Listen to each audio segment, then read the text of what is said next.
Ora lascio la parola al segretario provinciale, Michele Minato. Grazie Gianluca e grazie a tutti voi per la presenza. Ringrazio anch'io i volontari di questa festa, ma di tutte le altre feste della nostra provincia che magari non hanno avuto il piacere della tua presenza. Noi facciamo 15 feste in tutta la provincia, richiedono uno sforzo, uno sacrificio, uno spirito importante e un senso di comunità che è proprio quello del Partito Democratico. Io voglio solo porre una questione, che credo sia la questione di oggi, che è il tema del lavoro, dell'emergenza del lavoro. In queste ore abbiamo visto, sentito quello che sta succedendo in Sardegna con gli operai dell'Alcoa, ma l'altro giorno con gli operai della miniera del Sulcis. Purtroppo non sono casi isolati, ci sono tante situazioni di questo tipo. Oggi in un quotidiano locale c'era una delle tante pagine che faceva riassunto delle crisi che ci sono anche nella nostra realtà, perché anche da noi c'è l'Alcoa e ieri hanno fatto sciopero e si sono chiamati i sopravvissuti, perché per ora e speriamo non certamente nemmeno domani siano toccati, ma ci sono gli operai della Vailins come in Sardegna, ci sono gli operai della acciaieria Beltrame che oggi purtroppo ha detto che chiude, ci sono tantissime altre situazioni industriali nella nostra provincia, che non le elenco tutte, che sono in una situazione di difficoltà. Ma non ci sono solo il settore dell'industria, ormai anche il settore della sanità privata, le cooperative sociali, perché c'è il rischio reale che questi lavoratori vengano lasciati a casa, ci sono i lavoratori dei trasporti, perché se si continua a tagliare continuamente il finanziamento al trasporto pubblico non solo ne risente il cittadino, perché magari poi i comuni sono costretti a aumentare i biglietti, ma ne risentono gli stessi lavoratori. Quindi è una situazione vera di difficoltà, di emergenza.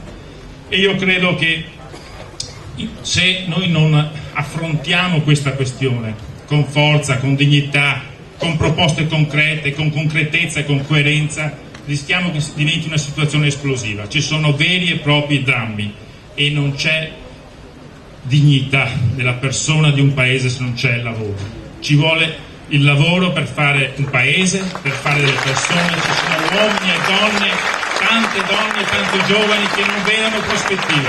Questo è il problema, e non riguarda solo il lavoro dipendente, riguarda anche tante piccole e medie imprese, tanti artigiani che magari non vengono pagati dai comuni perché c'è il patto di stabilità e tutte le cose che sappiamo, un cortocircuito, con proprio anche situazioni che poi arrivano fino a drammatiche conclusioni. Credo che questa sia la questione più rilevante, credo che noi dobbiamo saperla affrontare. Vedi, Pierluigi, oggi, ironia della sorte, sono presentati da me due padri e mi hanno detto dammi una mano per mio figlio.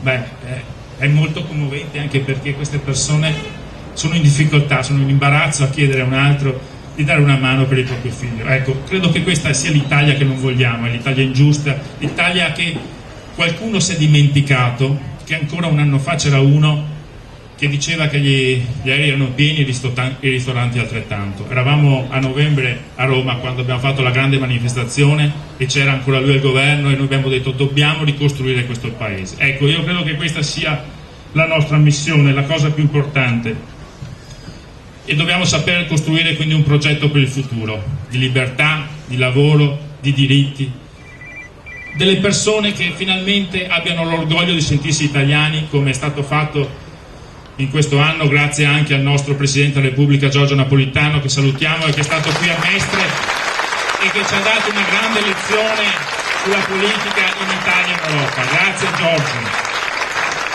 Dobbiamo parlare del futuro, ma dobbiamo essere concreti anche in questi mesi da qui le elezioni, perché 6 mesi sono lunghi.